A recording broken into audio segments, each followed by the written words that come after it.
Hi everyone, welcome back to another episode of Blank Space with Grace. I created Blank Space to help turn the city strangers into the city stories. Think about all the strangers that make up your day-to-day life, whether it be the person that you see every day at the bus stop, whether it be your barista, whether it be the girl that you see surfing in the ocean every day. The point is that every stranger that makes up your day-to-day life has a personality, hopes, dreams, a past life, family members, friends, people that they care about. And they also have hot takes, opinions, thoughts on controversial subjects, and they all have stories to tell. My goal is to help us to get to know those strangers a little bit better by having them tell their stories. There's so many out there, and I want to hear as many as I can. And I hope that you do too. I hope that this will be funny. I hope that this will be sad. I hope that it'll be thought provoking. I'm hoping that it'll be unexpected and interesting. I hope that I have no idea what's going to come up in the conversation until it happens. So today we are talking to Sydney. Sydney and I met because she is my workout instructor. But as I think you'll find in this interview, she is so much more than that. So I'll let her tell the rest of her story, and please enjoy.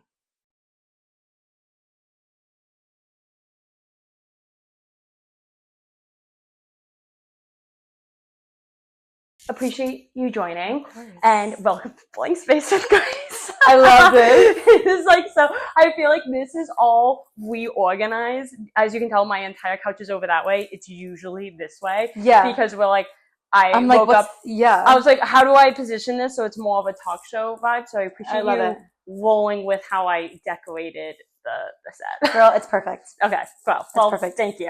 How was your weekend? What'd you do? It was good. So this weekend, so Friday, I ended work, and then, so I've been craving hibachi. Okay. I haven't been to hibachi in like 8 years. So my friends and I were like, let's go to Benihana. Okay. We went to Benihana on Friday, but after hibachi, you feel like crap, right? Okay. So I was like, I feel like crap. And then I woke up yesterday, went to go work out, you know, and then went to Shanghai Kelly's block party. Okay, how was that? I've heard it was a blast. We were just talking about this. It was so much fun. It was packed though. Like everyone was packed like sardines. It was crazy. It was so packed, but the music was such a vibe. They had so many amazing like bands just playing. And what was nice is all the shops around were like offering bathrooms to everyone that was at the party, or you can go into Cheese Plus, buy a bottle of wine, and then bring it with you inside, which was really nice. I feel like I feel like Shanghai Kelly's wouldn't vibe with that, but it was so great. It was so much fun. It was such a blast. So it was Shanghai's 40th? Is that right? Okay. Oh, yes. Yeah. I think it was an anniversary of some sort. Yeah. It was like they rented the whole block, so it was Pacific and Polk to Broadway and Polk, and they the whole entire block shut off. But you can go to any of the areas around, like Cafe. How do you pronounce it? Reveille. Oh, Reveille. I don't know. Whatever it is, delicious. Yeah, it's some really amazing breakfast burritos.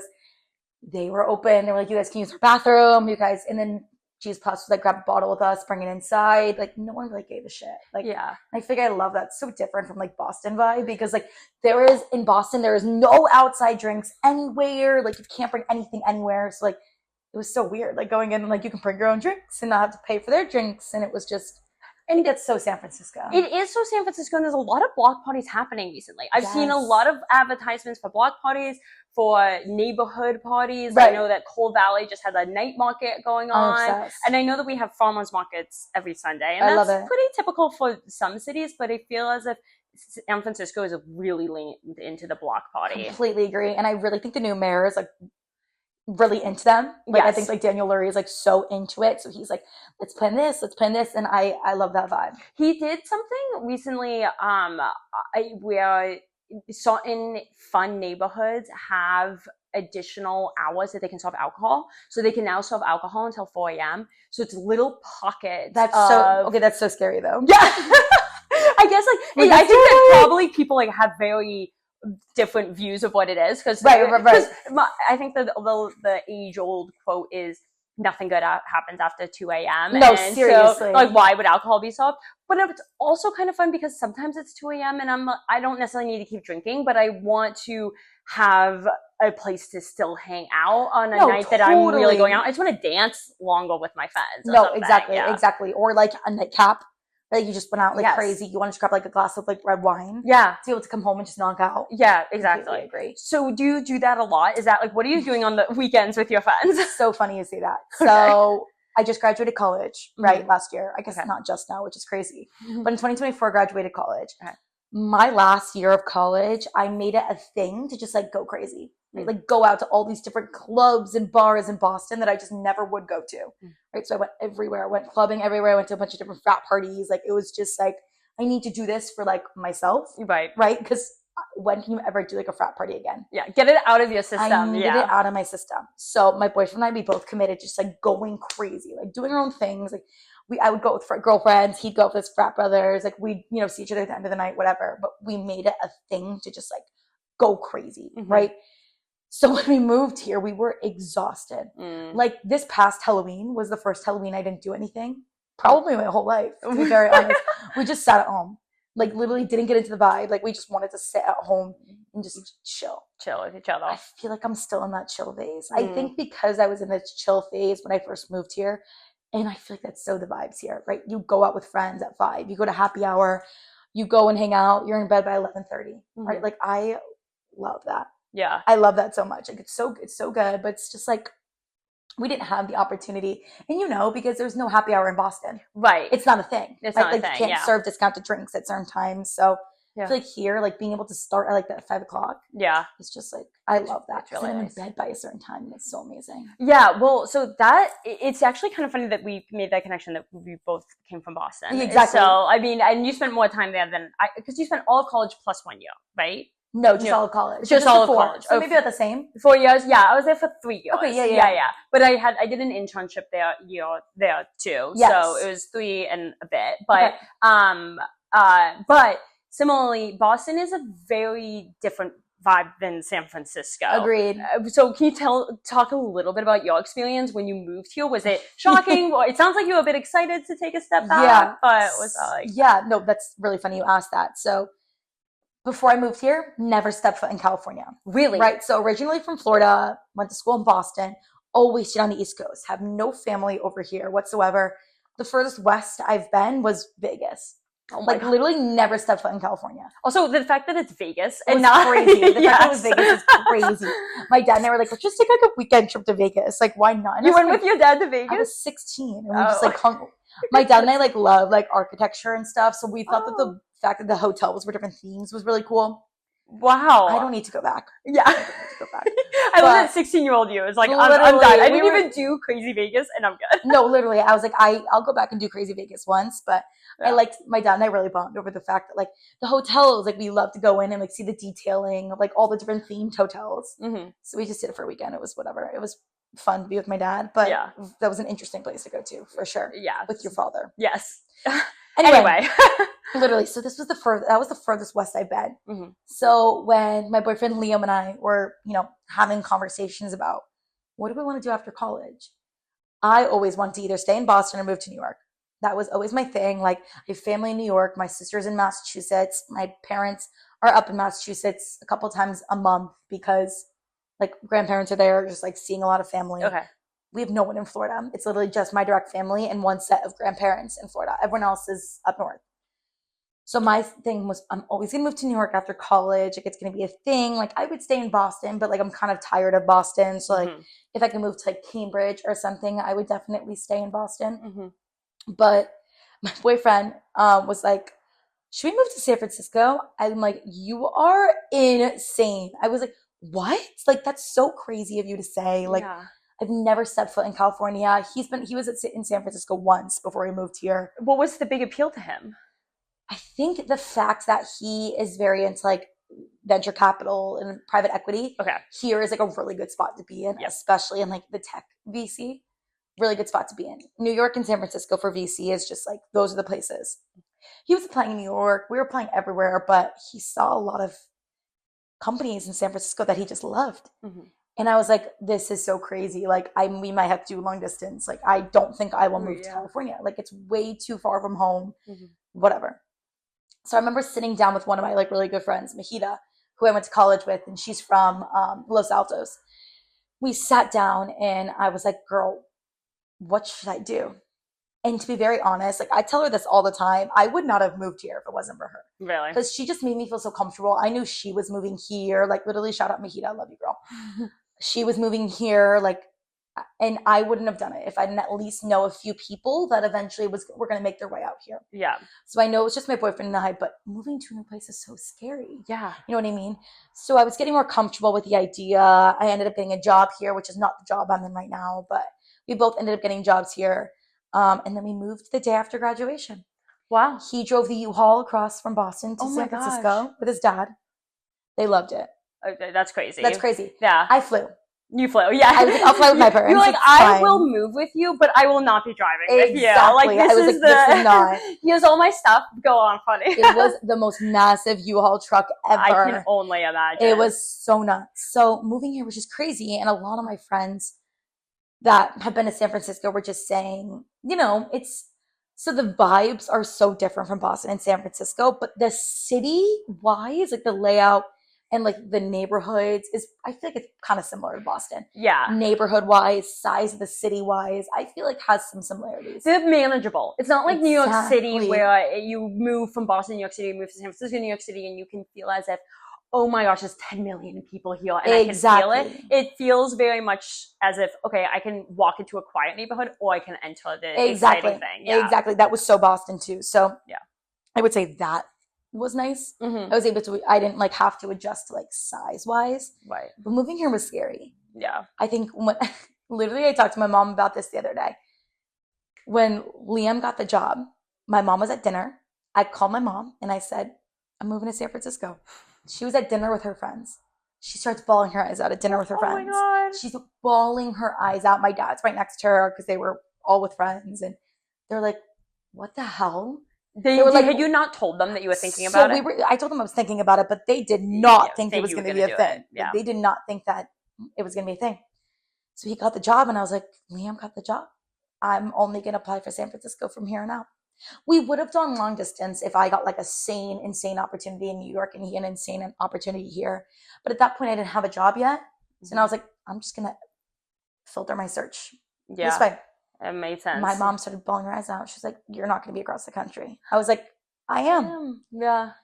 They come out here all the time. I'm so lucky because now they love it. Like they come here and they know, I'm like, oh, I'm walking in Pack Heights right now. And they know exactly where that is. That's you know what I mean? Really nice. Like they know where everything is and they know the vibes of the city now, which is really nice.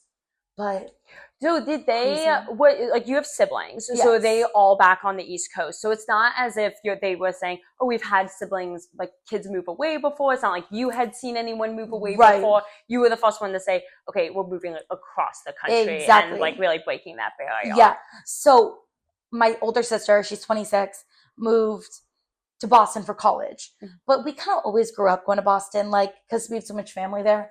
We'd go visit Boston like 3 or 4 times a year. Mm-hmm. So my parents, like that move from Florida to Boston for college, like wasn't super scary for my parents because we have houses in Massachusetts, you know, so like it was a second home to us. That wasn't as scary. It was this move. My parents were like, what? And also, I think the East Coast, I admittedly haven't spent a ton of time in the South or Florida specifically, but it still feels as if a similar vibe. I feel like California has this whole different aura about it of just, I didn't even picture San Francisco when I pictured California. I pictured LA, San Diego, like that kind of, I think you get here, and for a lot of people from the Northeast, they're like, oh, this isn't really California. This is San Francisco. Seriously. The Bay Area is its own little pocket in California, but it is this unknown, and then you get out here, and then you really start realizing, okay, now I'm in California. I still think it's weird to say I live in California. Same. Isn't that weird?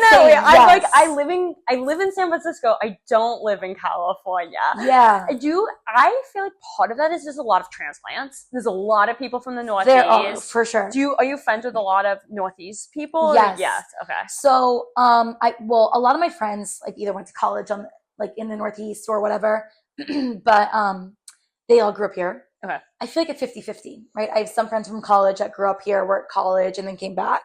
But then I have some friends that, you know, one of my good guy friends here lived in Philly, grew up in Philly, went to Northeastern, then came here. So we're all kind of like, what the hell is happening? But I agree. When I say I live in California, I'm like, What? It just doesn't make sense. You know what I mean? Like, no. when I think of California, I'm the same. I think of SoCal. I think of LA. I think of San Diego. Yeah. I think of like all that vibe. I don't think of up here. Yeah, we're wearing like sweaters and jeans every single day. Every single day. It's so not crazy. The beachy weather that we were sold on. The Beach Boys. Did you ever listen to the Beach Boys? Yes. I'm like, I'm not surfing in the USA. No, right we're now. literally not. We are literally not. For real. Yeah. And I think that's something that's really funny is one of my best friends from college, I was just on the phone with her walking over here. She's trying to plan a trip to come to California. Okay. But we're two of our other really good college friends. One's from San Diego. So she's like, I'm going to go to San Diego first. Then our other friend from college just moved to LA. She's like, I'm going to go to San Diego. Then I'm going to go to LA. Then I'm going to spend a week in San Francisco, just like staying with you. Mm. And I was like, girl, you're going to need a completely different wardrobe. Yes. I was like, you've got to pack for 2 different wardrobes. Because it's so different. It's like the fog. I remember one time my friend, she came to visit me from New York, and we started out in the Mission for lunch, and it was hot, literally sweating in a t-shirt and jeans. And I had bought a jacket, and she said, why are you wearing a jacket? It's so sunny. And I said, well, we're going to walk up to Pack Heights for dinner, and it's outside. Our reservation's outside. And she goes, well, it's so hot. I said, it won't be. By the time we got up to Pack Heights, fog had dropped, it was freezing, and we went back to my apartment to grab a puffy. Yeah. Because I was just like, you gotta sit outside with a puffy at all times. You need a puffy jacket with you just in case. I love that you just called it a puffy. Yeah. That's so fun. What do you call it?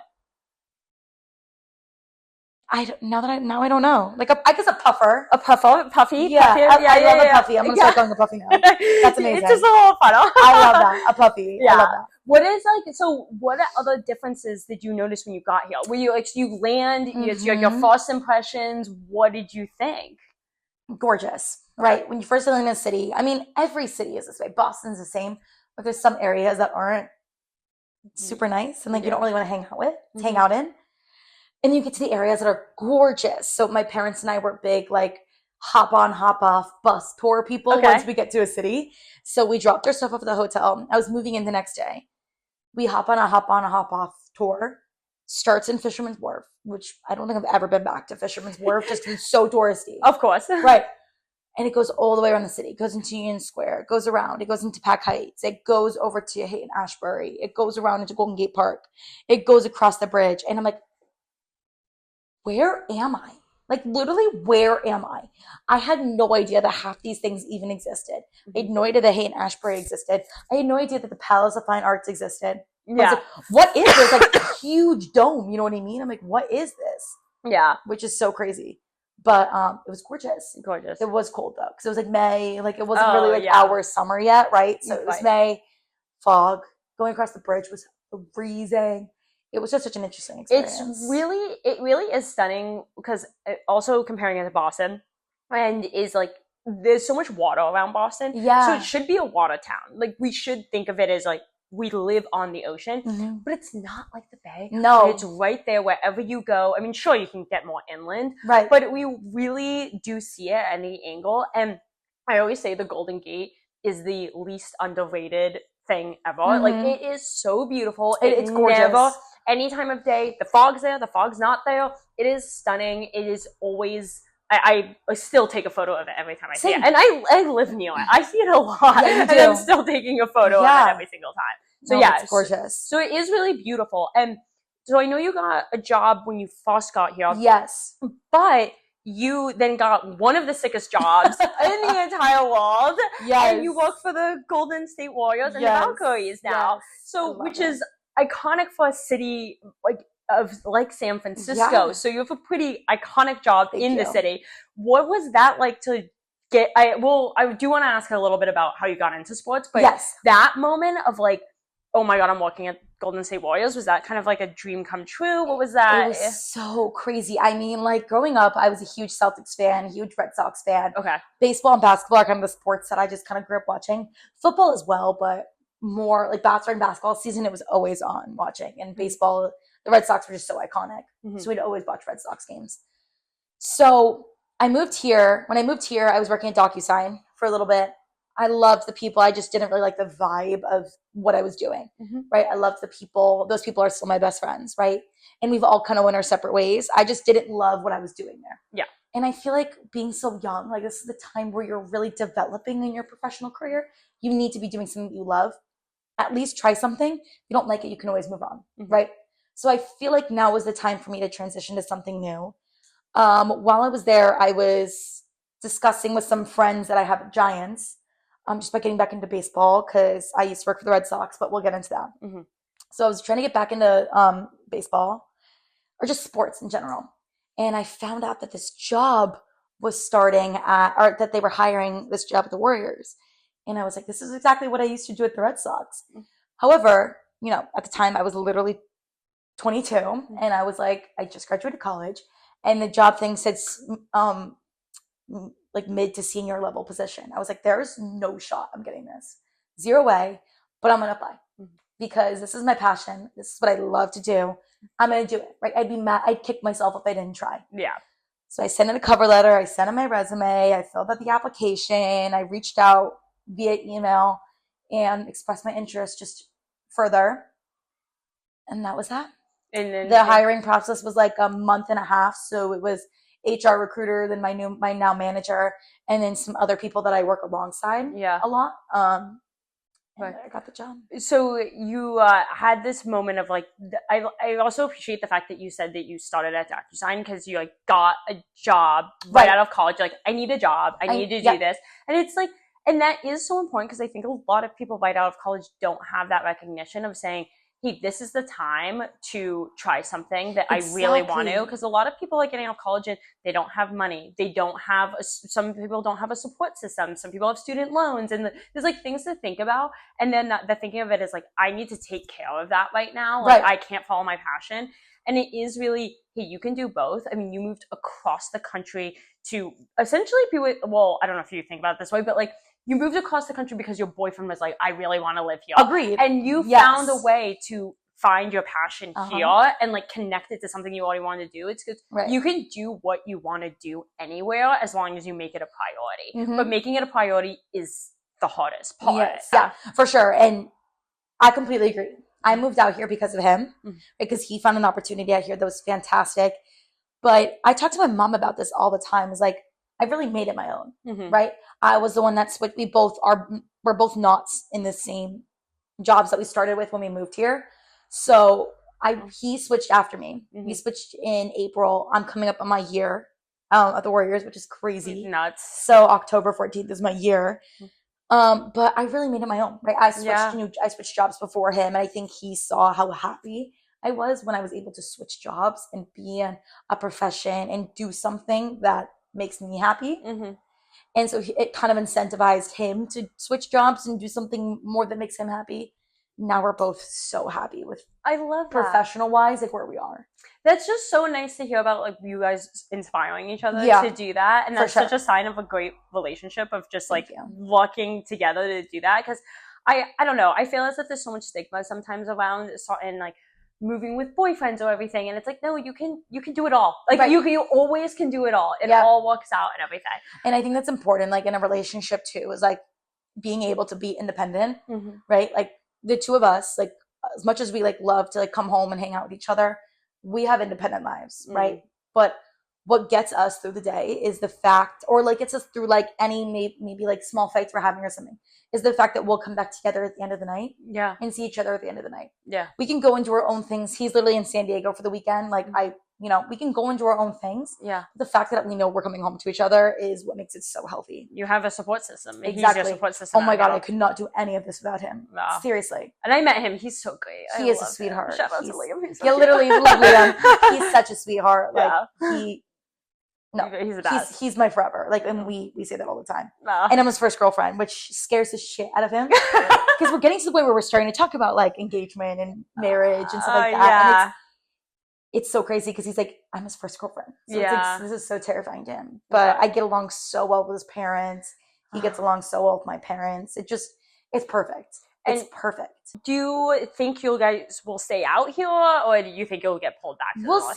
We'll see. Honestly, I think it's where opportunities take us. Yeah. Right? Great mindset. Exactly. I think we're both in that mindset, like you just mentioned, is like where we'll follow opportunities. As much as we love it here, like it is far from home, and when you start to have the conversation about having kids and stuff like that, it's a big thing to think about. Hey, I want to be near your family, right? If you need them to watch the kids one day or something, it's so much easier have them drive 30 minutes than to fly 6 hours. Mm-hmm. You know what I mean? So still conversation. Yeah. Still definitely conversation, but I think right now we're both very happy with where we are, that we'll be here for some time. Yeah. It's very much like a take the decisions as they come. Exactly. Don't try and make decisions too early. Exactly. Yeah. And I think that's something that he's helped me with, because I'm the type of person where I will always overthink and overplan. Like I'll plan like years in ahead if I have to, where he's like super low key and super chill. And I think it's made me more of like a chill person. Like before this, I would need to make plans with friends like weeks in advance. I know exactly what we're doing and what time we're doing it at. Now I can do it like the night before. Oh my God, so nice. So much better. We've adjusted. We've adjusted. It's like the more free-flowing California way. Exactly. Seriously. And speaking of California, moving out here, is one difference is the people.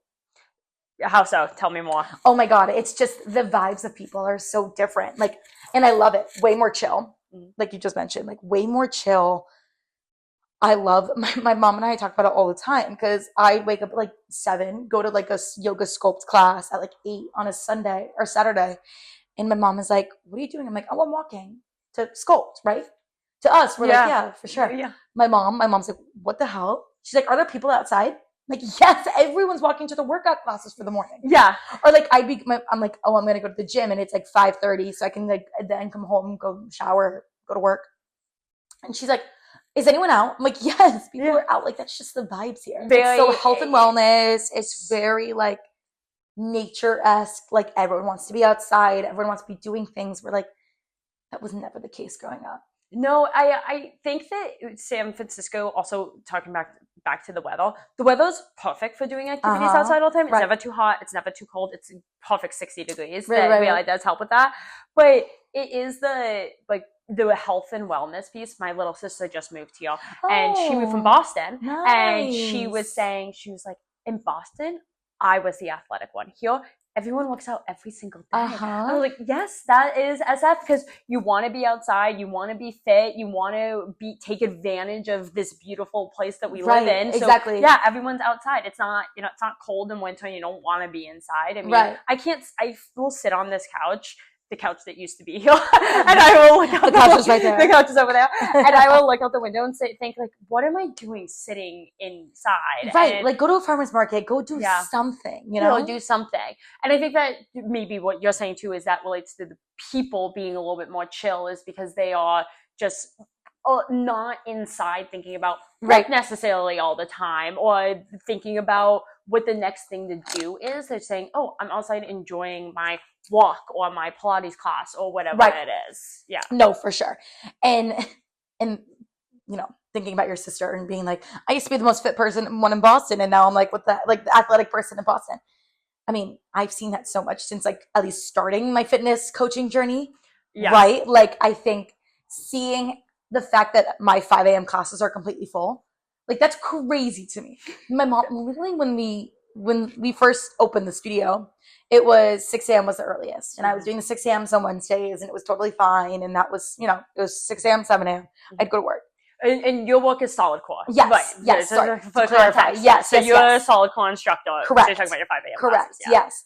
So when they said that they were going to introduce 5 a.m. classes, we were all like, what? We're like, that's so crazy. Like, that's so early. Like, is anyone going to even want to come? Oh my God, they're completely full. Completely full. It's crazy. And that's just the vibes here. Well, also it's different because 5 a.m., if somebody says, oh, you're waking up at 5 a.m., you must be really intense. Yes. If you're going, which is also, San Francisco does have both people. It's like you do have some chill people, but you also have people who are like, yeah, I got to get my 5 a.m. workout class in so that way I can be chill for the rest of the day. Or like, or work on my startup. Or, I mean, we're definitely in ground zero of AI companies getting born. Yeah. So I feel as if there's definitely that intense culture, but the workout classes of just like, I always say, I'm not the only one that says this, I see this all over social media. If you want to find anyone to fight in our next battle, go to the girls that are at the 5 a.m. solid core. Yes, I see that all the time. It's the yoga sculpt girlies that do it in the heated rooms, or solid core. Oh my God, I can't do yoga sculpt. I can't do it. It's the heat. I can't do the heat. I love it. I'm psycho. I love the heat. I think just growing up in Florida, I'm like, oh, I used to walk out of my house and have this heat. That's true. You're a Florida girl, so you're used to it. I'm so used to the heat.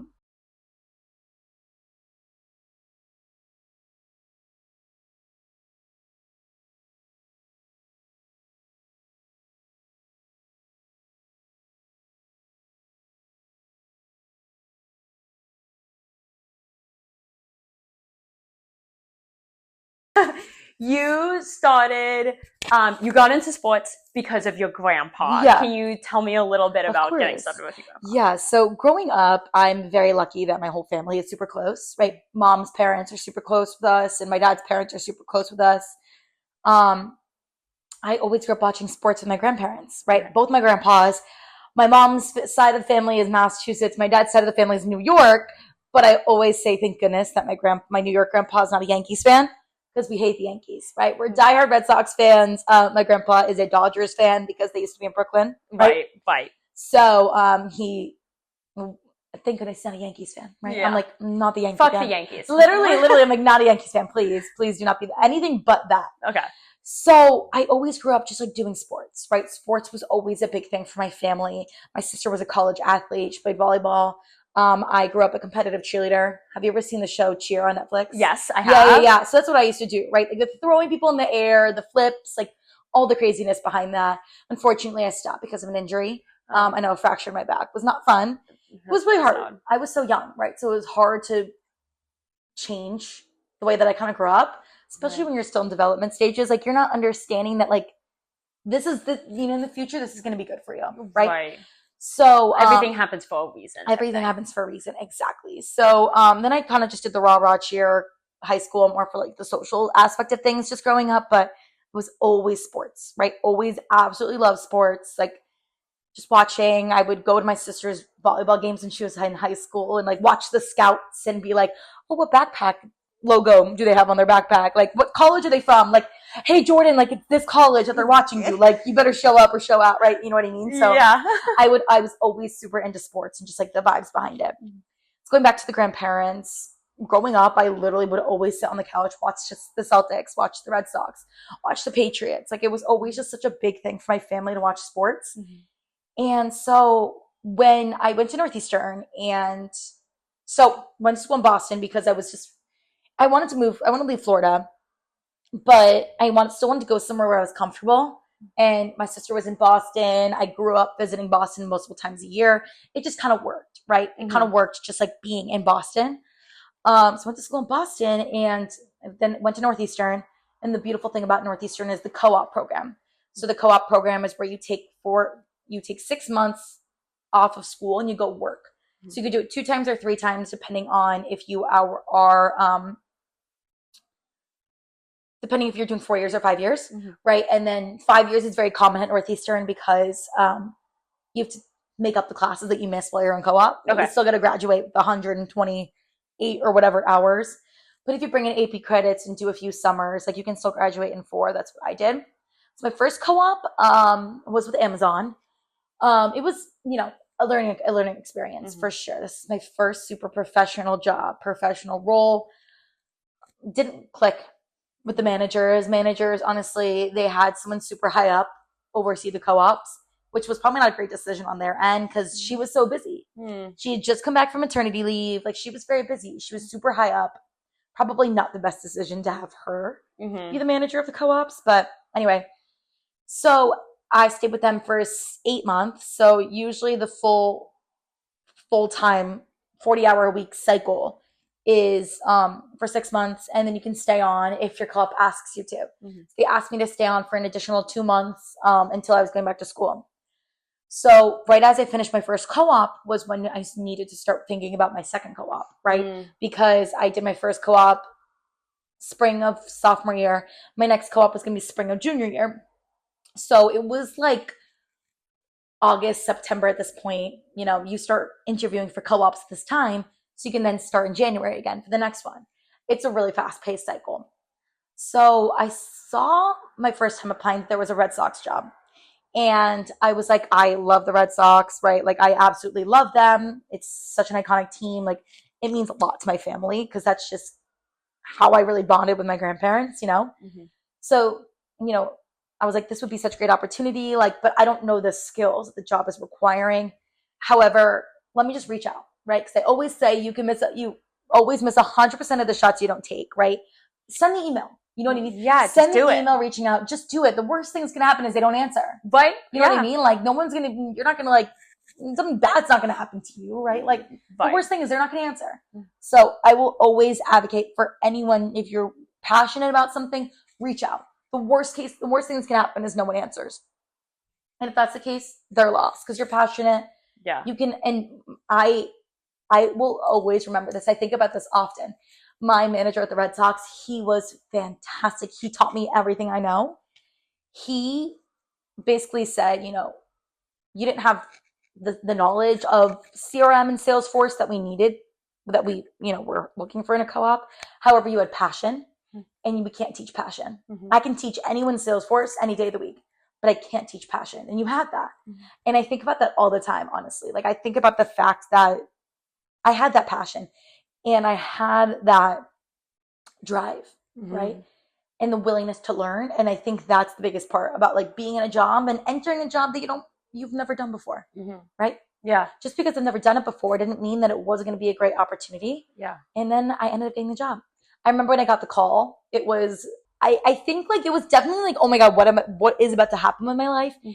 But I think the real pinch me moment was when the season was starting. So I started the job January of 23. So January 23, I started the job. This season home opener was March, I think 30th of that same year. So it was the same year. And I think the big pinch me moment was going on the field for batting practice and looking around and being like, oh my God, like I can't believe I'm literally on the field right now. Like how many people get the opportunity to go on Fenway's field? Not a lot. Not a lot. Exactly. I've been to Fenway countless times, never been on the field. Exactly. Like it's so crazy. I look around and be like, oh my God, like I'm literally here. That was my pinch me moment for sure. It's crazy. Looking out and seeing everything and like seeing, you know, the signs at the top and seeing the monster and going inside the monster. I've been inside the monster, like where they sit inside and they change the lights that show up for outs and like strikes and balls. It's so crazy. Yeah. Was that pinch me moment like, okay, not only am I working at the Red Sox, but I am starting this career in sports? Yeah, it definitely was because I wanted to be in sports. Like I wanted to be in that career. And this was only month 2 of me being there. I think that moment was, this is where I belong. I belong in sports. This is like, I love the energy. And like I was saying before, being a fan of something is so good for you, right? Because being a fan of something is what drives passion and what drives energy around things. Whether you're a fan of a workout class, whether you're a fan of a restaurant, right? Being a fan of something is what gets you up and gets you doing something. And so being so much of that fan and having that fandom inside of me gets me up and doing things, right? And I think that's exactly the moment where I was like, I need to be in this industry for the rest of my life. Like this is so fun and it's so rewarding. Because my job isn't customer facing. I work more internally. But going to a game and seeing everyone laugh and everyone have a good time, like I know what I did was part of that, right? Like part of what I just did boosted the experience for a client in some way or another. And that's what really is so rewarding. I think that's like, I love that you're saying being a fan of something is important. I know that you said that you talk about that a lot with your colleagues. And it can be anything. And I love that you compared it to the workout class. It can be your sports team. It can also be you know, a technology that you're a fan of, and that's what's propelling you to want to find your own company. Like whatever that is that having that passion for something, and it can be a hobby or it cannot be a hobby. It can be something that just gets you going, and it doesn't have to necessarily be your purpose. It can be your purpose, but like that type of thing of just genuine excitement for something. I think that not a lot of people like understanding they too often say, hey, I want to be a fan of a sports team. And it's actually, you can be a fan of a lot of different things, and it can be of supporting other people and other things that like combine a lot of people in like one area. And I think that I love that you just talked about the fan base and seeing them, because whether it be a concert, being a sports game, being with a lot of people who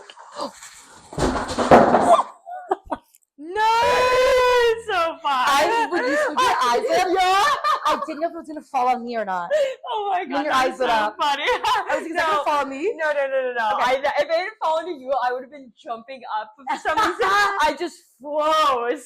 That is so funny. It's okay. I was falling in the direction. That's Hilarious. That's so funny. But yes, just being like a fan of like something.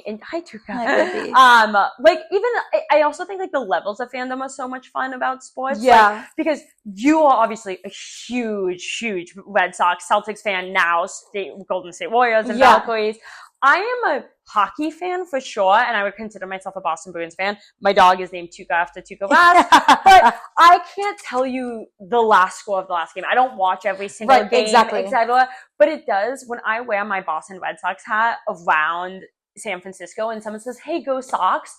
I'm the person that says, "Hey, go Sox." Yeah, I do, and I can't even tell you what happened in the last game, but it's that moment of just like connection of saying, "Hey, you also lived in Boston at some point, and you also get the kind of connection that you get in Fenway." And that's like the same way of wearing a t-shirt of your favorite artist, whatever that is. It's just that small points of connection. It doesn't have to be super deep, but like that's what those cultural moments really give people. Completely agree. So it's so cool that you get to walk in that industry. I know. I absolutely love it. I'm so grateful for all the opportunities I've been given to put me in that moment. And it's what I want to do for the rest of my life. I'm so happy where I am. And it's like coming here, and I know we spoke about this, but being in a role where I wasn't super happy and then moving to something where I know I want to be in the rest of my life, it just, the outlook it's put on my life. Yeah. You know, like seeing like how much a job affected my personality when I was working at my old job and I didn't love it, right? I was every day. Again, like I wasn't a fan of it, so I couldn't get up and I didn't have the energy to go do it because I was not a fan. Now I'm a fan and I have that passion and I want to get up and go to work, right? Like I love to go to work because it's not only the people that I work with that are fantastic, but it's what I do and it's the output, right? What I do makes people's lives easier, makes people's lives more enjoyable. And that's exactly what I want to do for the rest of my life. Speaking of that, talking to if you were to give advice to someone in their young 20s who maybe is in or late 20s, wherever they may be in their life, who maybe is not thrilled in the job they're in right now, what advice would you give them about finding that, what they're a fan of, what they're passionate about? Like, how did you kind of make it a priority to find that thing when you were working at DocuSign? For sure. I mean, like I just mentioned, like I think when you're in a position where you're not loving your job, whether it's not loving the people, loving the role, like I think it's important that you got to take care of yourself first. Right? It's so important that first off, before anything, you take care of yourself, right? And if you're not happy in something, life's so short. Switch positions. I was very lucky that I had a job while I was looking for other jobs. So I had that financial stability. Not a lot of people have that opportunity, right? So I would say if you are looking for something different, but maybe you don't have the necessary skills, or maybe it's something in an industry you've never worked in, networking. That's it. Like I mentioned, send that email, right? Do that reach out. Literally, there's nothing you can lose from sending an email out, right? And whether that's just networking, like whenever people message me on LinkedIn and they're like, "Hey, I'd love to learn a little bit more about your role." Oh my God, sign me up. Like I'm so happy in there to have that conversation and to chat with someone about what they want to do. You know, that's so important. Is like, if you're not happy where you are, life's too short to stay in it. Yeah. So my advice is just look, you know, if you're lucky enough to be in a position where you're able to still stay in a company while you're making money and looking, that's fantastic. But don't be afraid to reach out to people, right? If someone has your dream job, reach out to them, right? Networking is exactly what people need to do these days to get ahead. And I swear by it. Yeah, you already mentioned it. You miss 100% of the shots you don't take. Right. And as I said, I'm a hockey girl, so I love the Wayne Gretzky quote. Yeah. But I love that advice. It's so good. And I think so many people your age have not done that, and like so many people like later in life, and it comes up later in life. I think so often people say, "Hey, this is just when I left college," or maybe you're starting a career right after high school. But pivots happen. Like maybe you stay at the Golden State Warriors for a while, and then at some point you think, I want to pivot to a different sports team, but how do I do it? Like what's the thing? And you're gonna like do that again. It's just it doesn't have it. these stages of life have a way of continuing again and again. You go through these moments, and I love that your biggest advice is networking. Talking to other people is the way that you're going to learn what you like, what you don't like, what connections. If you already know it's your dream job, maybe they're not going to give it to you on a silver platter like that moment, but like they will be your connection 5 years down the road when that next opportunity comes Completely agree. Yeah. So now you work at the Golden State Warriors, and you work for Golden State, which encompasses the Warriors and Valkyries. Yes, and our G League team, the Santa Cruz Warriors. And the G League team, Santa Cruz Warriors. Okay, so where do they play? Do they play down in Santa Cruz? They do. Okay, yeah. Okay. What arena is that? What venue? It's the Kaiser Permanente Arena. Okay, it's in Santa Cruz. Okay, yeah. And so and you work for all three of them, so you manage all the ticket sales for all of them. So I manage the Salesforce platform for all of them. Salesforce platform. Yes, I manage the Salesforce platform for all of them. All of our additional tools as well that like were related to sales. Okay. I manage as well, and then I also set up like sales campaigns and track like data of how well email clicks are working and how well this messaging is doing and open rates, stuff like that for our sales team. Now it's been almost a year with the Warriors. I have been able to experience so much. I've been able to experience, the starting of the Valkyries. That's been such a big part of my job is I do sales operations for the Warriors, the Santa Cruz Warriors, so our G League team, and the Valkyries. Being able to be a part of the first season of the Valkyries, and the fact that they just made it to the playoffs. Playoffs start tonight. I know we're really scared. That's crazy. Playoffs start tonight, and this is the first ever. Okay, so the Valkyries are an expansion team, right? Because they're underneath an NBA's umbrella. Okay. So now I technically work for Golden State now, because there's all different teams underneath it. So we're all underneath the Golden State umbrella. So the Valkyries are the first ever expansion team to make it to playoffs during their first season. Crazy. They made history. Yeah. And we surpassed, literally I get chills talking about it. Like it's crazy. The story's insane. It's insane. I mean,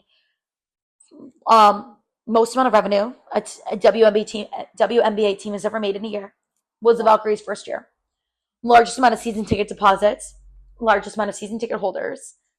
It's nuts. So what do you think is that? Do you think it's timing of the WNBA? Do you think it's the San Francisco fan base? I think it's the Bay Area. You think it's the Bay Area? What do you think it is? I think it's the Bay Area. I think the Bay Area has had such an iconic past decade or so of sports.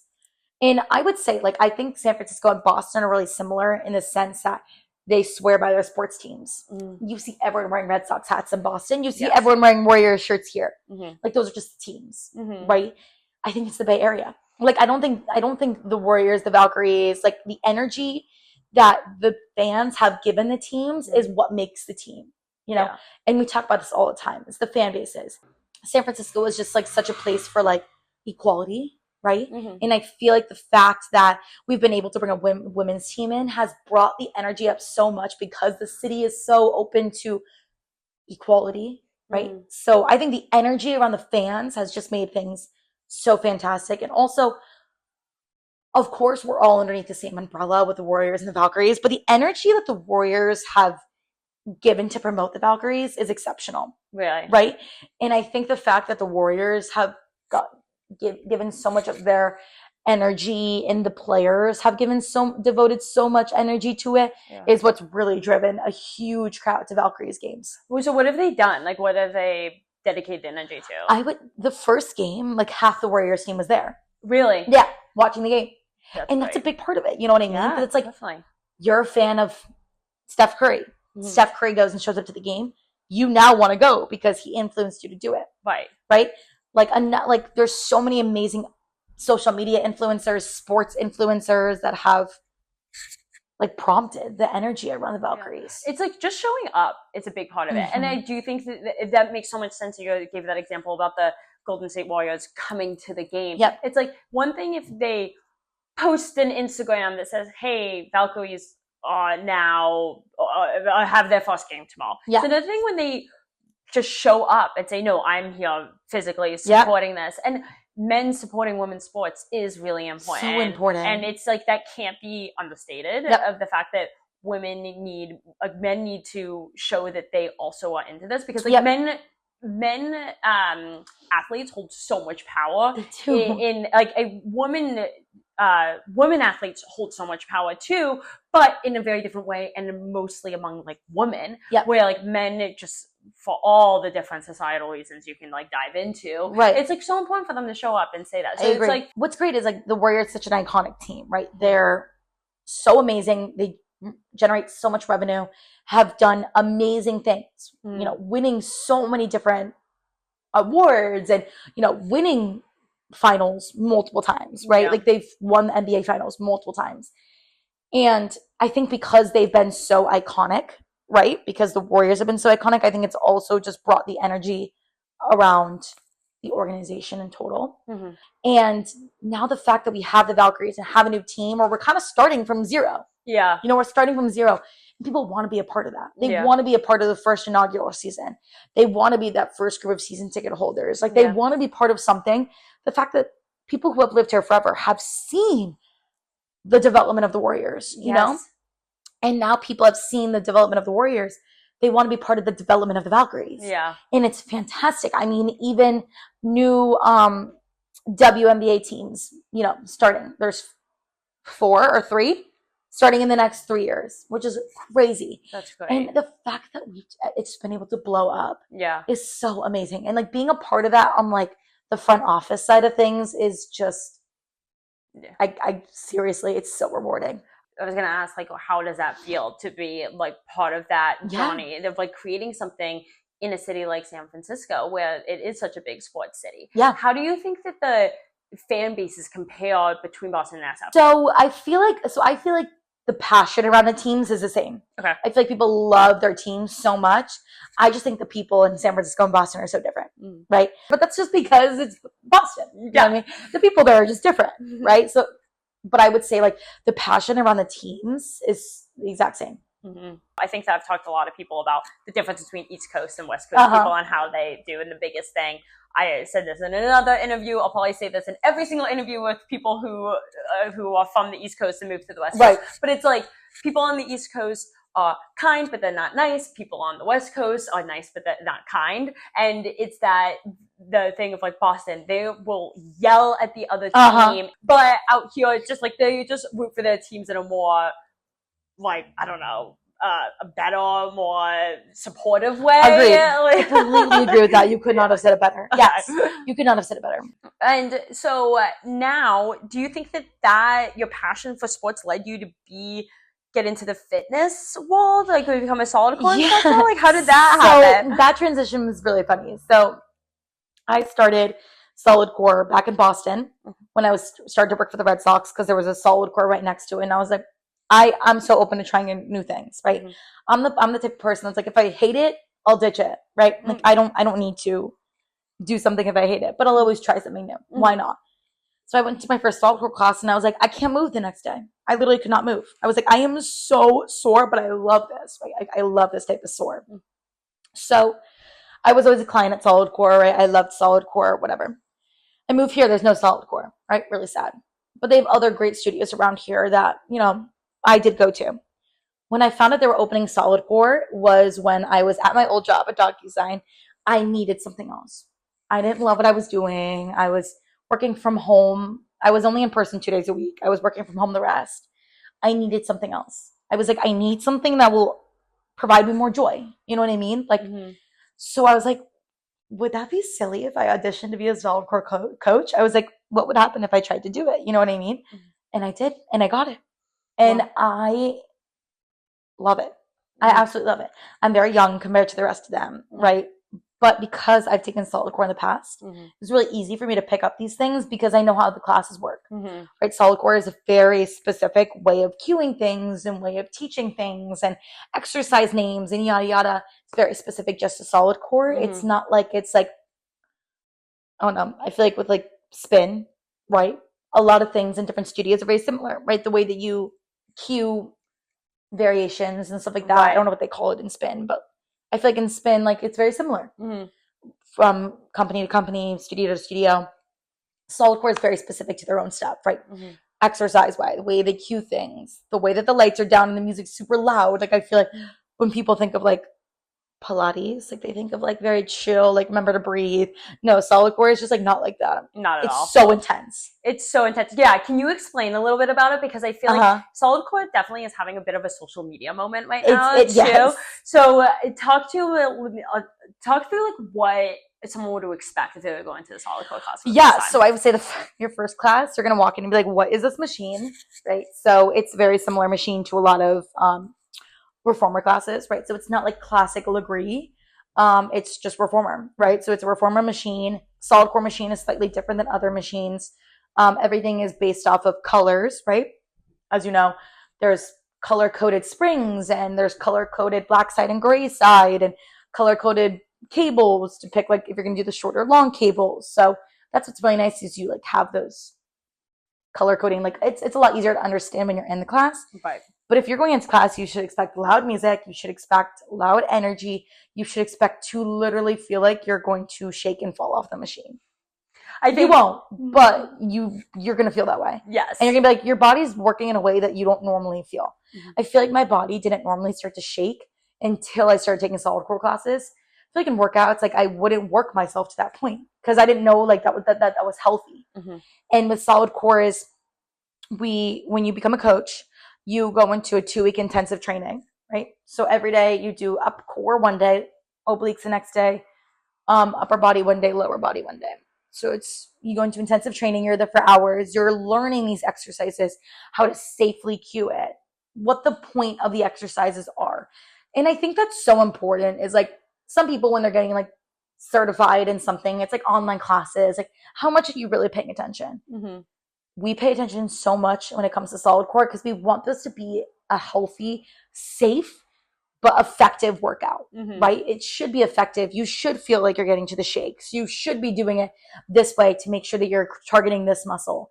Mm-hmm. I've just learned so much about the way that I work out now. Mm-hmm. Like before solid core, I had no idea if you're trying to target your center glutes to put your weight inside your heels. Like I had no idea that was a thing. Now I know it's a thing. You know what I mean?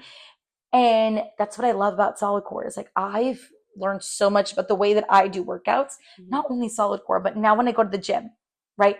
If I'm doing like squats, I know exactly where I need to put the weight inside of my heels. Yeah. I know that I need to get down to 90 for it to be effective for my center glutes. Yeah. Right? If not, it's just targeting the hamstrings. I just learned so much about the way that I work out. Yeah. And it's so enjoyable. I think that's like something I saw a girl posting a TikTok and it was a sign outside her solid core studio that said, it was something along the lines of, this is where you fail or failure starts here or something like that. And I think that's something that people get scared of about solid core. They're like, what do you mean I'm meant to fail? It said, that is the point that you push yourself to the point where you need to take your own break because you're pushing yourself so hard. Yeah. And as someone who I was a previous athlete, there was no workout classes that I really felt like pushed me to a point. I didn't even know that that's what I was looking for also. Exactly. I was definitely just like, I don't feel like I'm getting stronger. I don't think this is doing anything. Right. And I do think that there's a concern with workout classes is that sometimes the coaches are not coaching properly. Right. They're saying, hey, do a squat. And somebody's going to hurt their lower back because they're not doing that squat correctly. And that is a big concern. And I totally get that. But I think that the training that the solid core instructors goes through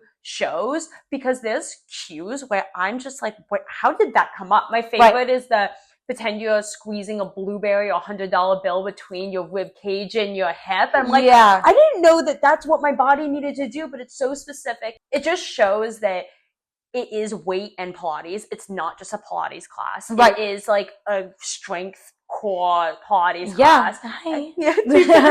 Tuka's like, okay, guys, this is someone I want to play now. I want to play. No, but that's exactly that is when we talk about solid core, we don't even mention the word Pilates. Mm-hmm. We call it strength training. Yeah. It is strength training. Mm-hmm.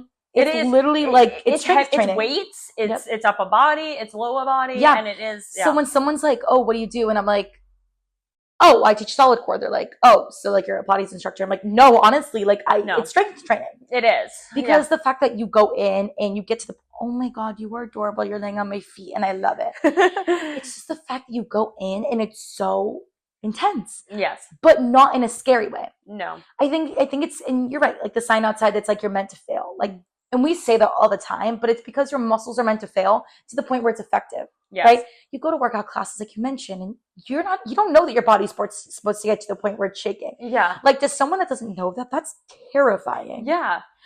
But you get to the point where, like, once you like get to solid gold classes, you understand the why behind the exercises.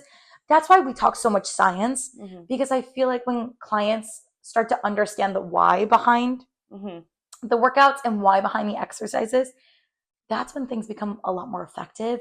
And that's when people are like, oh my gosh, this is actually good for me, you know? Yeah. Well, I mean, like with anything, you need to explain the why behind something. Of course. It's just like, if you just start, I mean, sorry, I was like, I thought I couldn't see the red light. And I was like, is it recording? That would be crazy. That'd be so bad.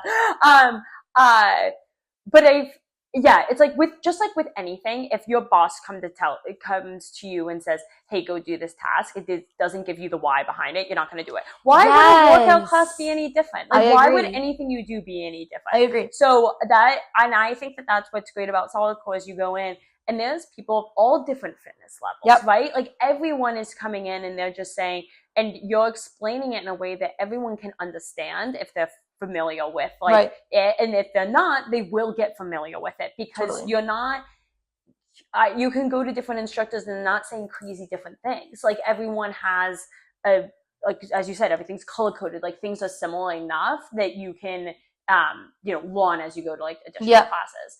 What do you think about, like, as we've talked about, workout classes, working out in general is a big part of the culture in San Francisco. You must see so many different people coming in. I know you teach the 5 a.m., you teach the 3 p.m. on Sundays. Like, what is the vibe of the people that you start to see coming into your classes? Like, do you think you have, like, a pulse on the marina studio, like the culture in the marina? I feel like I definitely have. I would say these girls are bad bitches. Don't know if I'm gonna curse, but I'm going to. You're like, I don't care. Bad bitches. Like, I say, like, the people that show up, girls and boys that show up to these classes, are so incredible. I take class next to someone and I'm like, I can't do that. I'm like, I can't do that, because they're so amazing. And I feel like that's also kind of, I talk about this with other coaches, is it's given us the opportunity to kind of make the class a little bit harder, because we know that you guys can do it. You know what I mean? So we know that we can make it more difficult because you guys are badasses, you know? So that's what makes it so much more fun, is like, I'm able to do these advanced exercises and I'm able to cue things on the gray side, which is the harder side of the machine, right? Because the carriage is pulling against you. I'm able to do all these things because everyone is so amazing. And I also love the fact that it's not only like the super talented clients show up in the morning, they show up every time of day, right? Like, I have some amazing people coming to my 4 p.m. and I also have a new person coming. And it's so great for the new person to be able to take class next to someone advanced and not be, like, confused. Because I remember my first class, I was like, what is going on? Being able to take class next to someone that actually knows what's going on just makes it a lot more comforting, I feel like.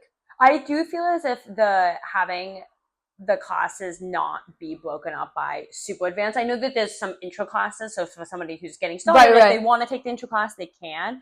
But I also appreciated when I first started taking it. First, love all the amazing things you're saying about your students. Since no, I can't think of enough. Like, seriously. But, like, it is nice, like, when you're sitting next to someone and you're saying, and I'm like, what is going on? Because it still happens to me. I've taken a lot of classes at this point, and I still, every so often, maybe I zoned out for a second, which is really hard to do in a solid core class, but sometimes it happens. Yeah, because we don't shut up during the classes. We keep talking. Keep talking. Yeah. But every so often, if I'm having, this happened the other day, I was like so sore, it was a Friday or something, and I totally missed a cue, and there was someone next to me who, she's often in the same class as I am, and I was like, what is she doing? Okay, got it. I can, it's very easy. I can look in the mirrors. There's mirrors everywhere, so I can look in the mirrors and look for the person and know what they're doing and say, okay, and then be like, okay, I thought that it could be as simple as left foot forward or right foot forward, or it could be like, oh no, Bulgarian squat,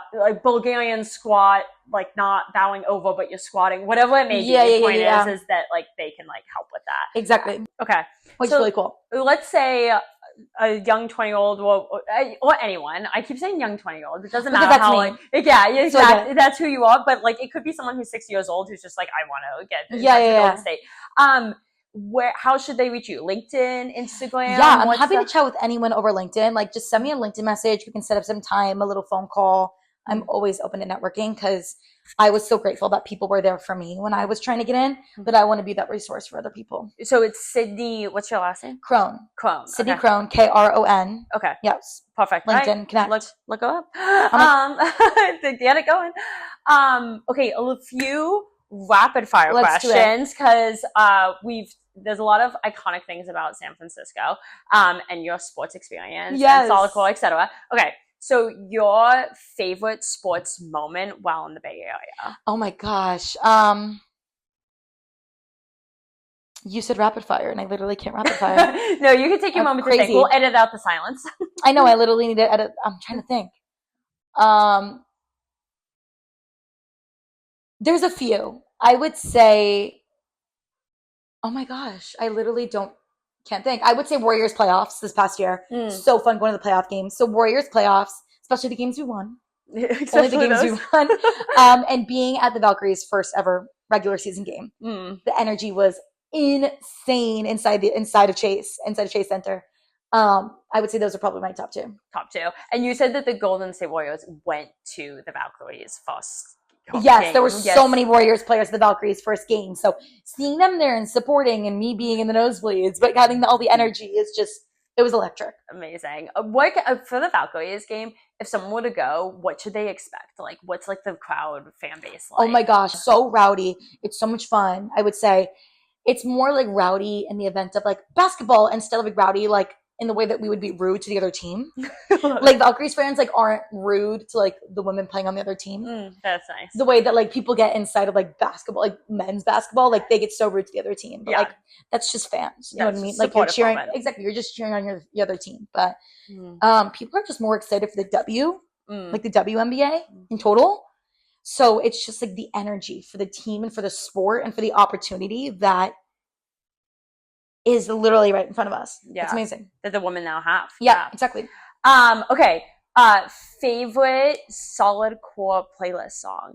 Oh my God. I'm a big house music girl. I will always find house remixes of popular songs. Okay. Or I'll do like a Fisher, Dom Dalla, like kind of vibe. I like the hype.